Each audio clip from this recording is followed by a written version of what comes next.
বন্ধুরা, আপনি যদি একটি খুব সুন্দর সুগঠিত বডি বানাতে চান তাহলে আপনাদেরকে পুল আপ এক্সারসাইজ করা খুবই জরুরি। কেননা পুল আপ এক্সারসাইজ এমন একটি এক্সারসাইজ, যে এক্সারসাইজটি করলে আপনার শরীরের প্রত্যেকটি অঙ্গ, প্রত্যেকটি মাসেল কিন্তু ট্রেন হয়। দেখুন, আমাদের মধ্যে অনেকেই আছে যারা একটা পুল আপ দিতে পারে না, তাদের জন্য এই ভিডিওটি বানানো।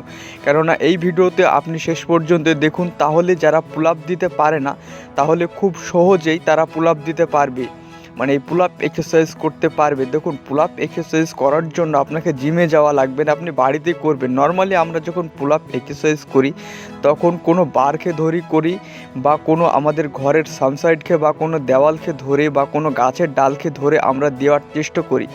তো আপনি এই সমস্ত এইগুলো জিনিসকে ধরবেন, ধরার পর আপনি ওঠা নামার চেষ্টা করবেন, মানে এই পজিশনে উঠবেন এবং 30 সেকেন্ড রেস্ট নেবেন, তারপর আপনার হাত দুটোকে ছাড়বেন। এইভাবে আপনি যদি 10 থেকে 15 দিন প্র্যাকটিস করেন, তারপর আপনি নর্মালি খুব সহজে আপনি পুল আপ দিতে পারবেন। দেখুন, আমাদের মধ্যে অনেকেই আছে যারা জিমে ওয়ার্কআউট করে এবং তাদের বডি খুবই হালকা পাতলা।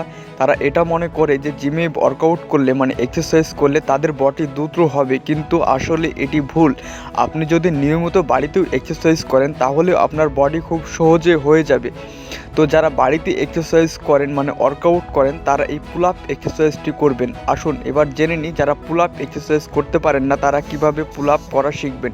দেখুন, আপনাকে প্রথমে এই পজিশনে গিয়ে এইরকম কোনো বারকে ধরে, মানে আপনার শরীরের অর্ধেক ধরে, মানে অর্ধেক মাঝামাঝি ধরে এইভাবে আপনাকে পারফর্ম করতে হবে। এছাড়া আপনারা এই পজিশনে এটিকেও করতে পারেন। এছাড়া আপনারা চৌকির তলে বা খাটের নিচে লেটে গিয়ে, মানে শুয়ে গিয়ে এইভাবে আপনারা পারফর্ম করতে পারেন। এই পারফর্ম যখন আপনারা করবেন, তারপর আপনারা নর্মালি পুল আপ দেওয়া শিখে যাবেন। এই পুল আপ আপনি প্রতিদিন করুন আর আপনার বডিকে মাস্কুলার বানান। দেখুন, আপনি যদি পুল আপ এক্সারসাইজ করেন তাহলে আপনার বডি লম্বা চওড়া তাগড়া হয়ে যাবে।